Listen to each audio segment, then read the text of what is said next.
ng Diyos? Amen. Hallelujah. So, salamat sa Panginoon at narito ang bawat isang sila kung may nagrarami.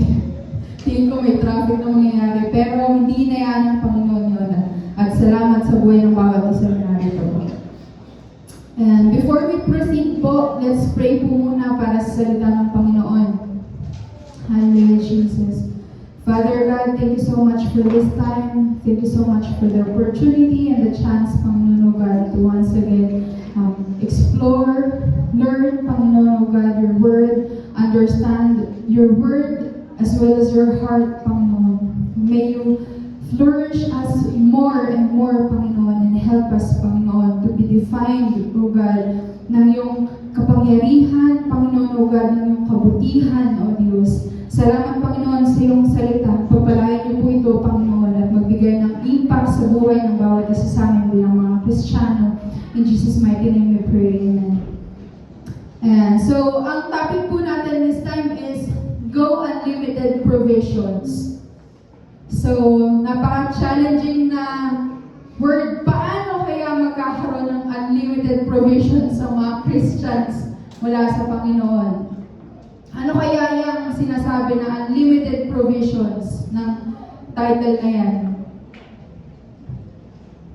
Samahan niyo po ako na basahin yung Philippians chapter 4. Kinuha ko po yung version is NIV o New International Version.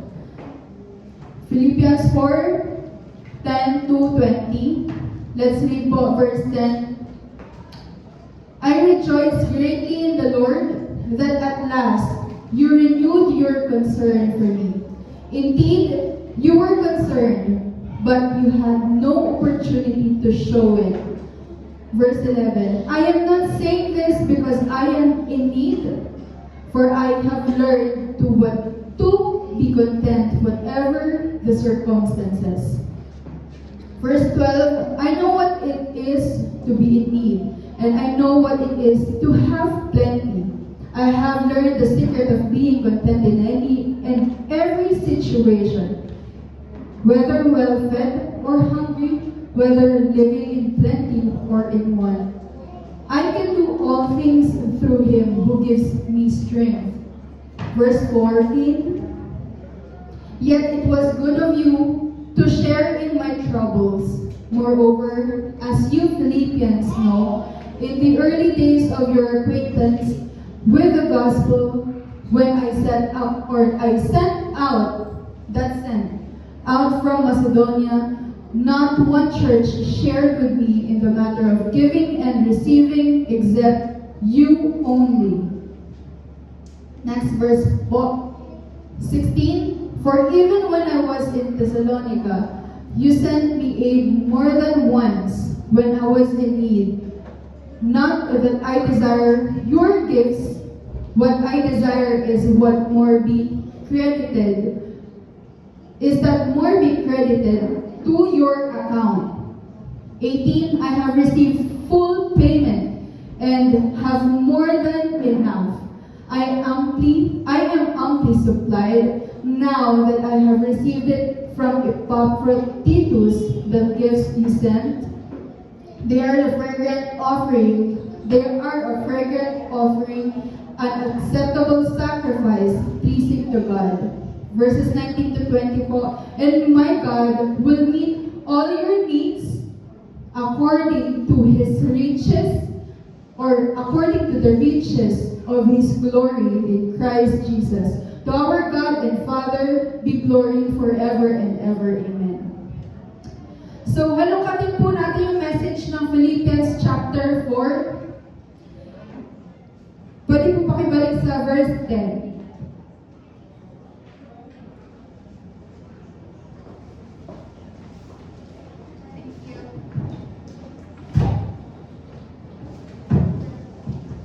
Ayan po. Kung may kita po natin sa verse 10 ng chapter 4, i-highlight po natin dyan yung the word, I rejoice greatly.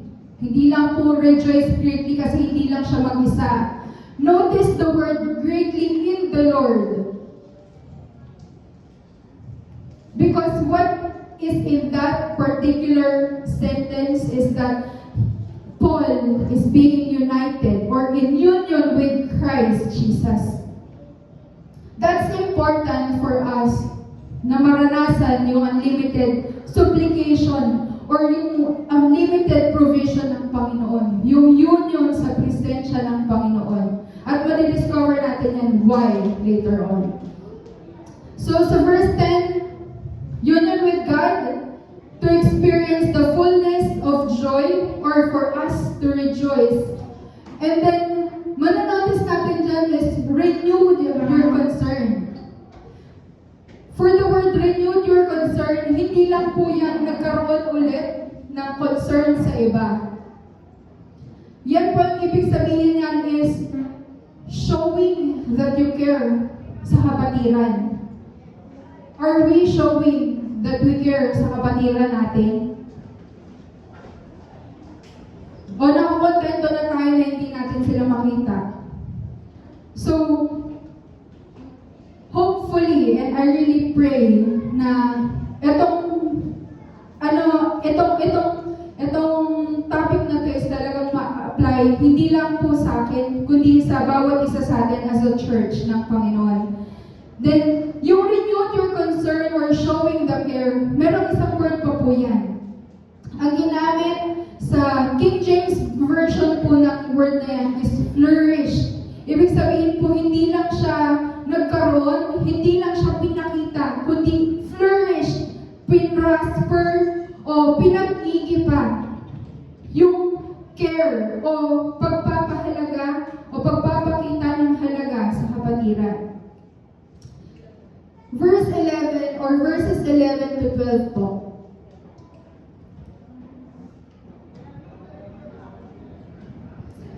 Makikita po natin dyan, in order for us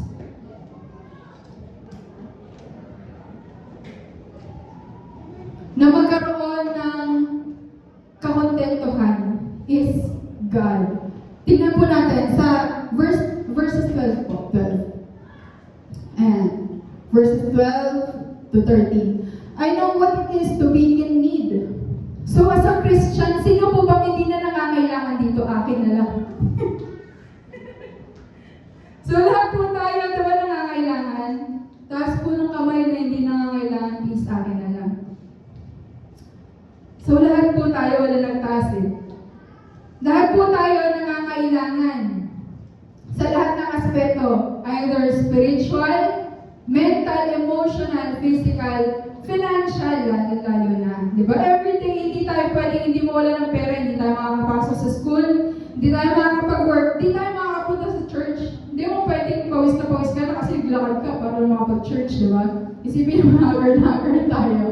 Di ba? So, mahalaga ang bawat pangangailangan na yun na matugunan. And I know what it is to have plenty.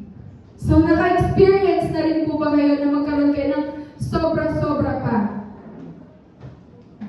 Diba? Sapat sa pangangailangan, hindi lang pangangailangan ng pre-provide ng Panginoon, kundi meron pang extra. Mga gusto mo, mga luho mo, ipagkakaloob ng Panginoon. Pero, may catch po yun. Hindi lahat ng luho mo ay susundin mo rin. Kasi kapag gano'n naman ang ginawa natin, ay ubos biyaya. At kapag dumating yung point ng pangailangan, yung subdivision siguro marirealize mo, para siguro dito yun, kaso naubos ko na, so wala na. Di ba? Darating ka sa punto na gano'n eh. So, mahalaga din na hindi tayo maging ubos-ubos biyaya. Magkaroon na tayo ng sobra-sobra sa pangailangan natin. Let's thank the Lord who provided everything for us. Then, I have learned the secret of being content. Yung word na content po na yan, ang ibig sabihin po niyan ay satisfied.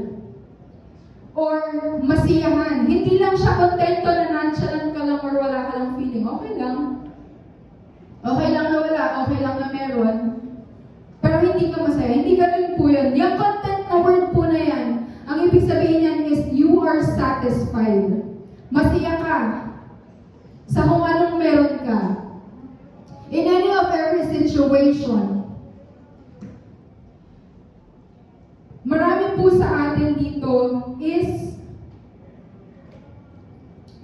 are, malungkot na, nagwawala na. Iba na yung lumalabas sa bibig kapag ka kinapos. But let's pray na wala, hindi talaga perfect ang mundo eh. Diba? Yung fullness ng pagiging righteous and holiness ng mga anak ng Diyos, yung fullness po nun ay darating kapag ka nagkaroon na ng second coming. Pero ito, training ground sa atin to, dapat day by day, we are being transformed. Kung Christian ka na, tapos sinasabi mo pa rin, or gumagawa ka pa rin ng masama at nagsasabi ka pa rin ng masama, kahit na Christian ka, ay hindi ka Christian nun. Diba? Training ground nga po eh, para pagdating ng Panginoong Jesus, nandun na tayo sa fullness ng holiness, righteousness, and whatsoever.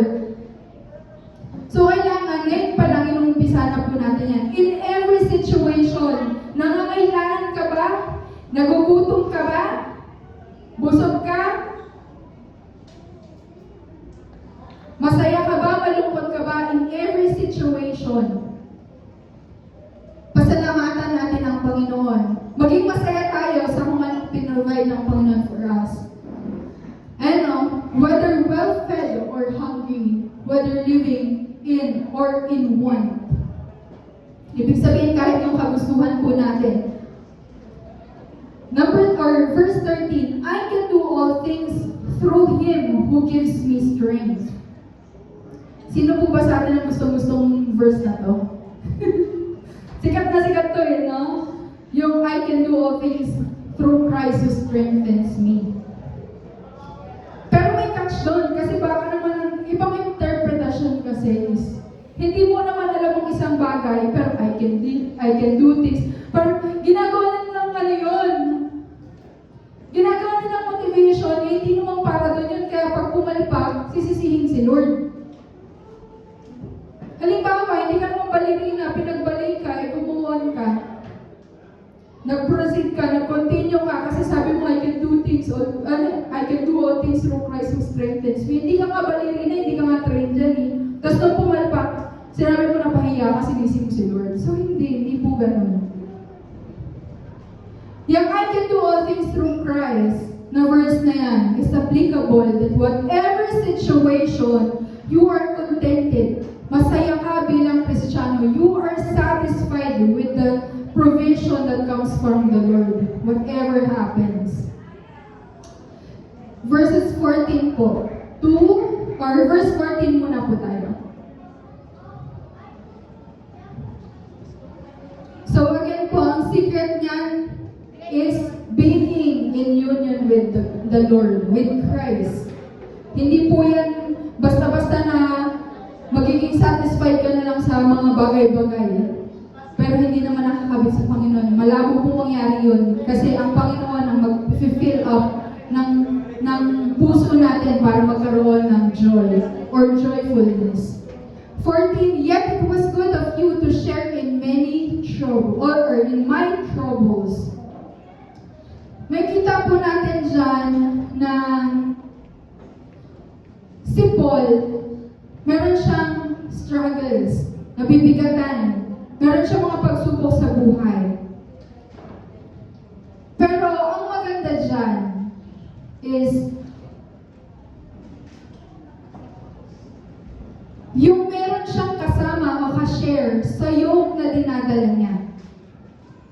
Iba po kasi yung may nag-share po sa akin, ito private conversation namin. Iba yung tumatakbo sa isip niya na nagkaka-anxiety po siya.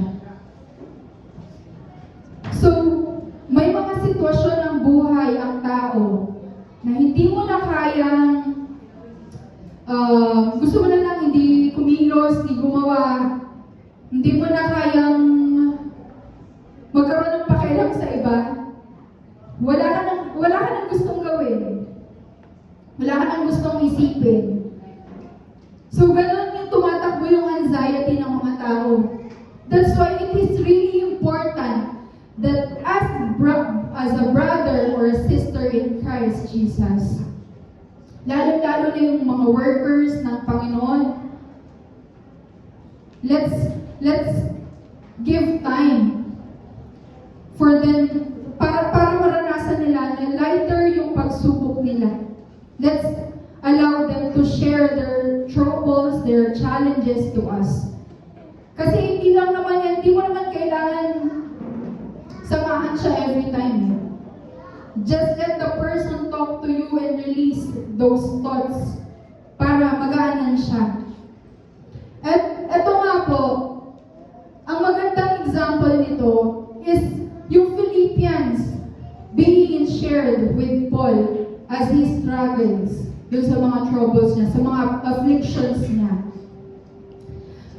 And sa verse 15, moreover, as you Philippians know, in the early days of your acquaintance with the gospel, when I sent out from Macedonia, not one church shared with me. Sabi po nun, not one church shared with me. Pero ito po, in the matter of giving and receiving, except from you.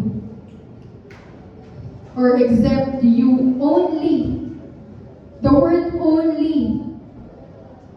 Imagine niyo po, kung gaano kadami yung tao, kung gaano kadami yung believers, kung gaano kadami yung grupo. But only the Philippians shared and helped Paul. And this is one thing that I am praying for din sa Panginoon. Na hindi mararanasan ng mga kapatiran na mag-isa sila sa struggles or sa challenges ng buhay.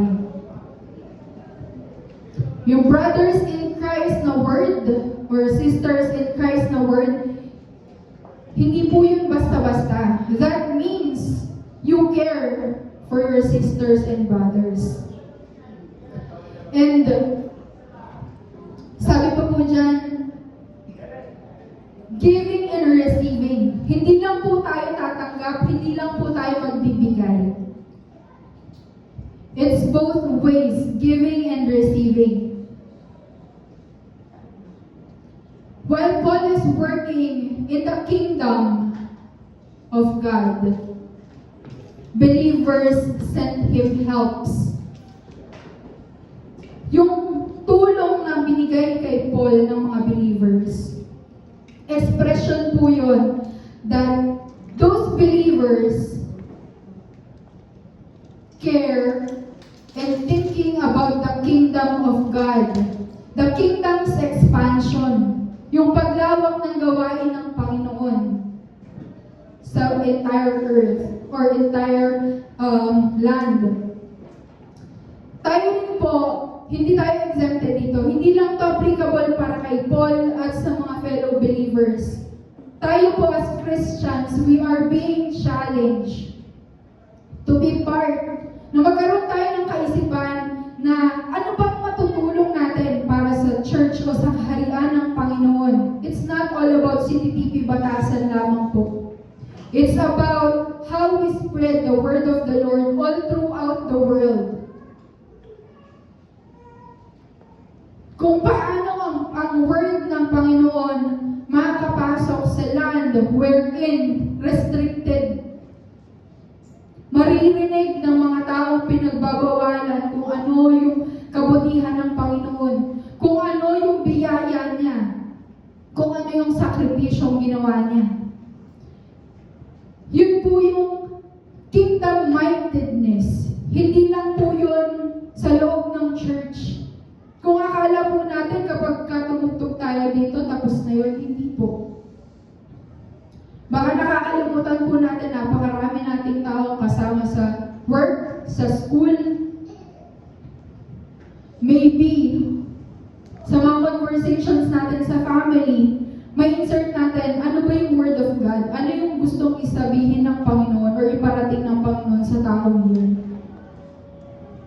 All we need is to pray and to still be connected or maintain the connection with the Lord. Verse 17 po, napakabilis po, 17 na tayo. 17.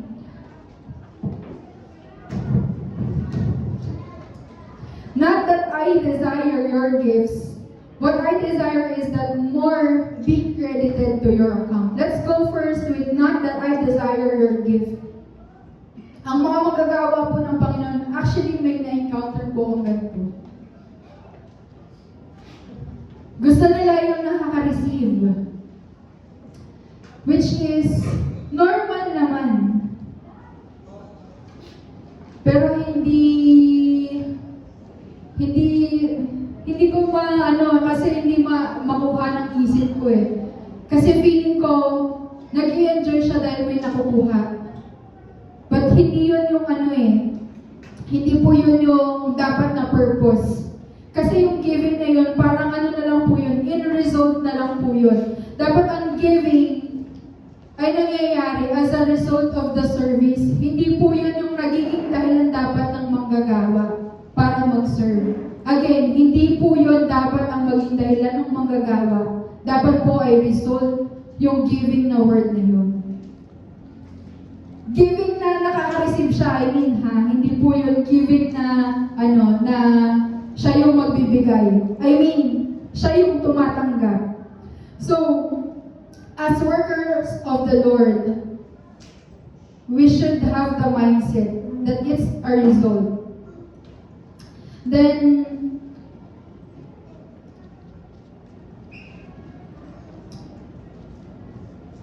the sentence that what I desire is that more be credited to your account. Ang ibig sabihin po niyan, hindi lang, naalala niyo po yung preaching na TL na about sa talent. May time po kasi doon na yung wala na, or yung kakaunti, tapos binuo niya lang sa lupa, hindi na siya nadagdagan. Pero yung dalawa na nagkaroon at napalago nila, nadagdagan yung kanila, di ba po? Hindi ko mabibigyan yun. So, yung nadadagdagan yung kung anong meron sila, 2 parts na nakikita ko po dito. One is yung reward ng Panginoon. And second is yung intention ni Paul na magkaroon pa ang kanyang mga kapatiran na tumutulong sa kanya. It's both ways po again. Hindi lamang sila tumatanggap, but they are receiving. At yung receiving part na yun, hindi lang galing sa tao na tinulungan nila. Hindi lamang po galing kay Paul, but galing po sa Panginoong Diyos.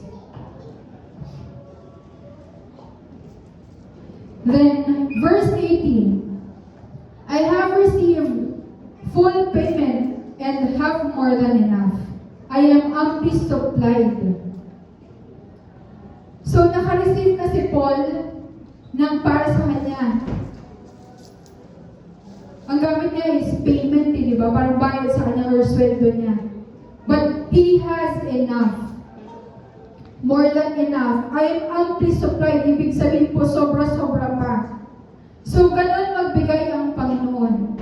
Yung unlimited provisions ng Panginoon ay nandun. Bakit nga po ba ganun? Verse 19 says, God will meet all your needs according to the riches of His glory in Jesus Christ. Hindi po ito according to the riches ng tao, according to the riches ng Panginoon. Sa kayamanan na hindi nauubos. Yun yung kayamanan ng Panginoon. So, pangangailangan ng tao, pero katugunan na nagmumula sa Panginoon. So, yun po yung unlimited provisions. And lastly, may kita po natin sa verse verse 20, to our God and Father be glory forever and ever. Amen. From that verse, may kita po natin ang effect ng taong pinahalagahan ng church ay nagpapasalamat at nagpupuri sa Panginoon. Based sa na-research ko kanina, pag sinabing contentment, it means some people feel deeply fulfilled very little. Konti man ang meron sila, pero kontento sila. While others chase more even when they seem to have everything. Meron na sila, marami na silang ari-arian, di ba? Sikat ngayon to. Corruption, di ba? The flood control project. Marami na sila, pero hindi sila nasasatisfy. Why? The answer is union with Christ. Iikot tayo at babalik tayo again. Are we united in Christ? Kasi pag satisfied ka or pag united ka sa Panginoon, you are satisfied whatever you have. Kahit kumakain ka ng saging na saba at sinasawsaw mo sa bagoong, masaya ka. Kasi masarap yun, di ba? Paborito po yun ni Pacquiao actually. Di ba? Ganun man yung tingin ng mga tao sa paligid mo. Dun sa kinakain mo, satisfied ka, masaya ka. Because you are thankful. Thankful to the Lord that provided you everything that you need. As well as yung saging na saba na yun. Pero kung hindi ka kontento at hindi ka naka-align sa Panginoon, kumain ka mo ng pork chop o spaghetti, sabihin mo, nakakaulong ba ito? Na-experience niyo po ba yun? Nasarap na ng pagkain niyo pero nagre-reklamo pa po kayo. Marami kayong pagkain sa hapag pero nagre-reklamo. Maraming kabataan ganun. Di ba? So, iba yung provisions and satisfaction na dinudulot kapag ang tao ay nakaangkla sa Panginoon. Yung satisfaction and joy na binibigay o pinupuno ng Panginoon sa puso ng isang tao ay nag-uumapaw at di biro, hindi sukat or walang sukat ikalagyan ba yung term na yun? Kumbaga, wala na siyang malalagyan pa kasi nag-uumapaw na. And the result of that is overflowing sa iba. Di ba po? And that's generosity. When we say generosity po, yung mapagbigay, hindi po yun nakabase kung anong maliit or gaano kaliit o gaano kalaki yung ibibigay mo. It doesn't matter kung 20 yan o 10,000 or whatever amount. Hindi rin yan gaano kaliit na cake o gaano kaliit na cake ang ibibigay mo sa asamahan mo. Generosity isn't about abundance. It is about intention. Even the smallest gesture, when done with love, can ripple outward in ways we'll never fully see. Hindi natin nakikita. Pero yung pagmamahal na yon na nag-outflow mula sa taong nakaramdam ng pagmamahal ng Panginoon, pag nag-outflow po yun, ay grabe din. Makikita natin, ayun na yun. Hindi natin yung makikita sa umpisa. Makikita po natin yan kapag pinakita na sa atin ng Panginoon. That's why spiritual eyes is important. That's why spiritual ears is important. That's why connection with the Lord is important. Para makita, kasi without spiritual eyes and ears, di mo ma-appreciate yung mga bagay na hindi mo na nakikita lang ng physical eyes at naririnig lang ng physical ears natin. It's the connection with the Lord. Kasi ang Panginoon ang magpapakita sa'yo, what's in it, what's happening, what's the lesson behind it. Question is, are we willing enough to see how generous are we? Handa na po ba tayo na ipakita yung generousness na meron tayo? Yung generousness na may intention, may pagkilos na may pagmamahal, o ang pagkilos na may pagmamahal. Yung pagmamahal na po yun, hindi yun para sa tao or galing lang sa tao, but galing sa Panginoon.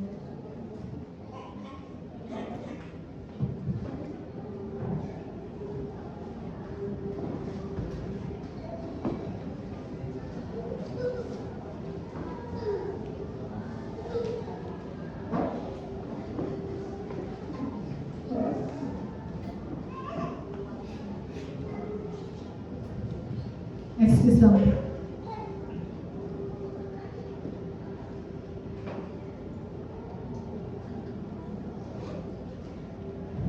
And last thing po is kingdom-mindedness. Kagaya ng ginawa ng mga Philippians. Kingdom-mindedness isn't just a belief. Hindi lang po yun pananampalataya or paniniwala. It's a lifestyle. Pag sinabi pong lifestyle, ito po yung araw-araw nating pamumuhay o ginagawa. It's how we do it Monday to Sunday. Hindi lang po every Sunday. Nabubuhay po tayo hindi Sunday lang. Isama po natin yung Monday to Saturday. Kasi binigay din yun sa atin. It's choosing to live not for applause, hindi sa validation ng iba o palakpak ng iba o paghanga ng iba, but for impact. Kagaya ng ginawa ng mga Philippians, nung tinulungan nila si Paul, what's their impact to Paul? It's the joy that was felt nung panahon na nasa kulungan siya. Yung fullness ng rejoice or yung great rejoice na naramdaman ni Paul habang nasa kulungan siya, that's an impact na ginawa ng mga Philippians. At yung impact naman ni Paul sa mga believers is transforming the lives of the believers and hearers of those words. Hindi naman po dadami ang Christian kung naririnig lang nila. They understood the word of the Lord. That's why we need to bring impact. Hindi lamang po hindi lamang po sa loob ng bahay, hindi lang sa loob ng church. It's why they're outside. Not for comfort, but for calling. Yun po yung kingdom-mindedness. Kapag nag-serve tayo sa Panginoon, asahan na natin battles after battles. Pero ang maganda kasi ang sinabi, hindi yun battle natin. It's battle of the Lord. At napagtagumpayan niya na po yun. So, question number 3 po is, are you ready to bring eternal impact to others' lives? Ready na po ba tayo? O gusto pa natin umayahay? Actually po, naging review sa akin itong preaching na to or yung word na to. Kasi hindi ako umayahay, pero sobrang nalunod ako sa kabisihan. Which is, nakita ko rin naman. Pero, that's why I am really praying din sa Panginoon how to address those things. Pero, I am so thankful sa Panginoon for reminding me all of this. Kasi isa ako talaga sa sumablay. But, thank God na pinaalala niya sa akin, itong Philippians, yung group ng people na to, is teaching us how to be in a church united with Christ. So, yun lamang po actually. Maraming salamat sa salita ng Panginoon and I really I really pray na may natutunan po ang bawat isa sa atin. Let's pray po. Hallelujah, Lord Jesus. Lord, thank you so much for your word, O God. Thank you so much, Father God, for reminding us that we should be concerned of each other, O God. We should be contented, Panginoon, for what we have. Hindi namin kailangan ng earthly things na napakadami. We need you to satisfy us, O God. We need you, Lord Jesus, para ma-fill in or ma-fill up ng joy, ng thanksgiving, Panginoon, yung mga puso namin, Panginoon. Thank you so much for your word, O God, that we have right now yung example of be generous as a part of your kingdom, Panginoon. As a sister and brothers in Christ Jesus, that we should be helping each other, Lord God. Especially those people that you are using for your kingdom's expansion. There are so many missionaries, so many pastors, oh God, mga magagawa sa iyong kaharian na talagang nangangailangan, Panginoon. And sometimes, dahil sa pangangailangan ngayon na hindi na-meet, they are tend to give up the calling in the ministers, Panginoon, or the ministries. But Father God, let the supplication that comes from you, the supplication, the limited provisions that comes from you be upon them, Lord Jesus. And we pray, Lord God, that we would be able, Panginoon, to share in their troubles, in what they are thinking, Panginoon, that they will be enlightened, Panginoon, to whatever yoke they have, oh Jesus. Thank you so much for this word, and may your every word, Panginoon, na ipinagkaloob sa amin will transform us, na magkakaroon kami ng interest, Panginoon, O God, to be part of the expansion of your kingdom, to be generous enough, full of intention to help, O God, full of intention to express the love that comes from you, Father. Thank you so much, Holy Spirit of the living God, for today. In Jesus' mighty name we pray, amen, amen.